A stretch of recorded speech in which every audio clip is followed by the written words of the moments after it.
that there is sufficient evidence supporting these first amended motions to revoke probation. Did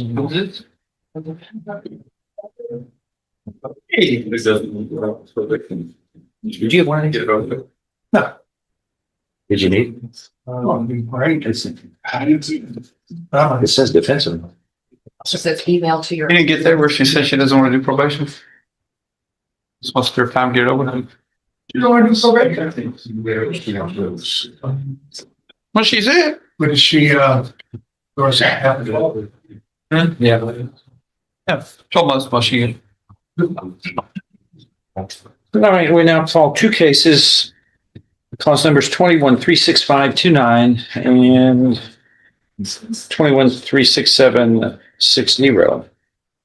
The state of Texas, is it Averiana? Beverly. A lot of syllables in that. And you were charged with burglary of a building and theft. And each of these cases, well, hold on. You're on probation on each of these, right? And so we have first amended motions to revoke probation that have been filed.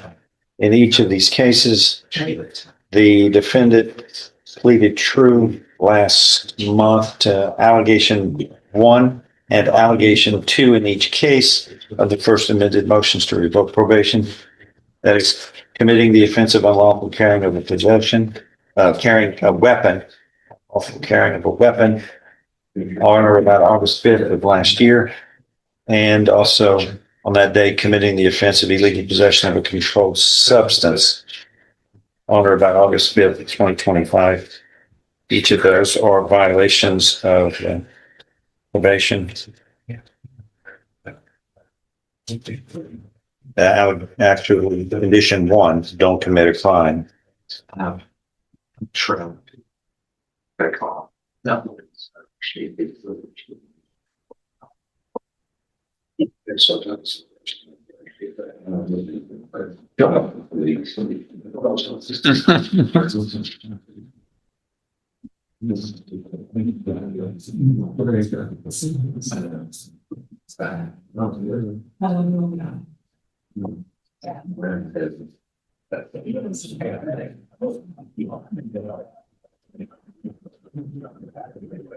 Yes.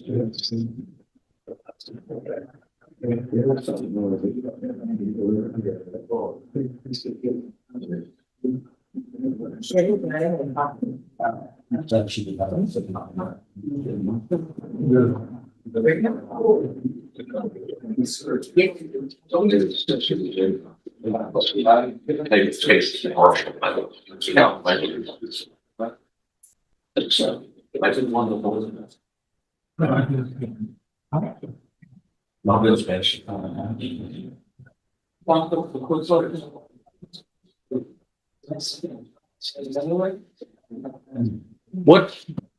You kind of read probable cause, David, which is unreasonable, unreadable.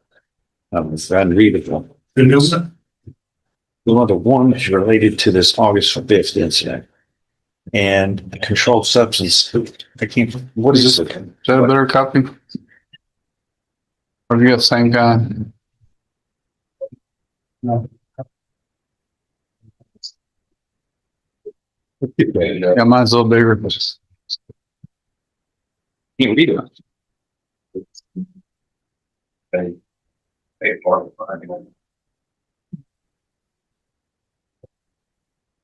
What is the drug? I can't. There were several. There was 1, 2, 3, 4, 5 drugs. yes. Let's see, oxycodone in here. Marijuana. Methazine.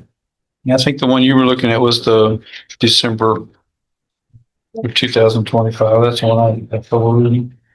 No, I've got August 5th, Well, that's the one I just gave it. which is what we're talking Yes, about. sir. Earlier, the defendant entered pleas of truth to 2 first amended motions to revoke probation. The defendant is looking at a state jail felony, punished as though it were a third-degree felony, correct? No. No, it's It's state jail. just state jail. We got a cap for 1 year Okay. Okay. or 12 months. Okay. We go ahead. State first and last. Judge, I think I'll be looking at her history and looking at the updated pre-sentence report. We've done everything we can to try to get her on the right track, and she just keeps committing crimes. So we'd ask for the 1 year state jail. State and defense. Your Honor, as you look at Miss Beverly, she's a young lady, probably has some growing up to do, especially from her response to the probation department. In reference not seeing the big picture on this. The only saving grace on this, Judge, is Right. that if she goes to the state jail, maybe she'll see the light of day and be able to get help in the state jail. Safe P would be an option for her when she's incarcerated. When she gets there and then sees the environment and people there, she may have a change of heart. It is my understanding that probation has offered everything that they can to her, but she wants to, but doesn't want to take advantage. Let me ask you, how much is still remaining on restitution? If any, there was $6,000 originally. Between the two cases, I think it was 8,500. Full balances, but Sir? It hasn't, none of it has been paid? no, sir. So you got 6,000 in one case and then 2,500 in the other. Judge, she keeps committing other crimes. I know. It's not like she's paying off the restitution. What am I supposed to do? Just say, well, do it. I'm asking you. I understand. What's that But factor in? She's got 121 days, correct? yes, sir. Do we? What do you have to say, if anything? Yeah. Nothing? I do have, I'm sorry, I do have something to say. I can't hear you, sweetheart. Speak up. I did make payments in my restitution. Did you? In That's not what we're showing though. What probation would know. I'm not seeing any, but the other, has he paid? She's not paid any on restitution in these two cases? Looks like none of it has went towards restitution. None of it. I guess you're paying fees or something. It goes there, but it's not going to restitution. it's doing the best to include the pay for restitution. Ma'am, I was doing the best to pay the restitution.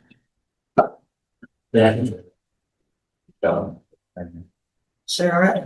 from probation, anything you want to add? No, sir, with the 13 new alleged offenses, it's revocation. It's the best thing I would say. Yeah. 13 new. Mhm. It's tough. Well, that's what I'm saying, Jim, maybe when she gets there, these programs that are offered there, you can take advantage of it, and it'll be straightened out before she gets out. With all these cases coming down the pike, I don't know. They're going to have a bunch of them, and she's going to have to pay for all those and do that. If nothing further, I'm going to find that there is sufficient evidence supporting these first amended motions to revoke probation. This is the moment where the case effectively reaches its legal point of no return. Once the judge confirms that the defendant voluntarily admitted the probation violations, the burden on the court becomes much lower than it would be in a criminal trial. At this stage, the focus isn't whether she's innocent of the original case, it's whether she broke the conditions of probation. One decision. And everything that probation was meant to protect can disappear. Well, first of all, the pre-sentence reports are made a part of the record in each of these two cases without objection. And in each of these first amended motions to revoke unadjudicated probation, the defendant has pleaded guilty or proved allegations 1 and 2 voluntarily, knowingly, intelligently, and based upon discussions with her attorney. And that is enough to grant these first amended motions to revoke unadjudicated probation by a preponderance of the evidence or greater, as I find allegations 1 and 2 in each of these cases to be true. Thus, your deferred or unadjudicated probations in each of these cases are hereby revoked. Earlier in these cases, you pleaded guilty to each of these state jail felons voluntarily. When I placed you on probation, you were mentally competent to do so. You understood and appreciated the consequences of pleading guilty. There was sufficient evidence supporting your guilty pleas. State's Exhibit 1 admitted to find you guilty beyond a reasonable doubt. I now find you guilty beyond a reasonable doubt in each of these two cases, and you were hereby sentenced. The cap was 1 year, I believe, in the agreement. You were hereby sentenced to a confinement in the state jail for a term of 1 year. You will be given credit for time you've served, which looks like it's about 4 months. Also, the judgments in each of these cases shall reflect that restitution in the amount of $6,000 is part of the judgment in 21-36529, and $2,500 restitution will be part of the judgment in 21-36760 to be paid to the complainants in each of those two cases. They are named in the indictment in each of these cases. Anything else? Thank you so much. Everything's good. Yeah. And that's the final ruling, 1 year in state jail. Credit for time already served, and thousands of dollars in restitution still owed. Cases like this show that probation isn't just a second chance, it's also a test. Once repeated violations start piling up, judges often conclude that rehabilitation outside custody has run its course.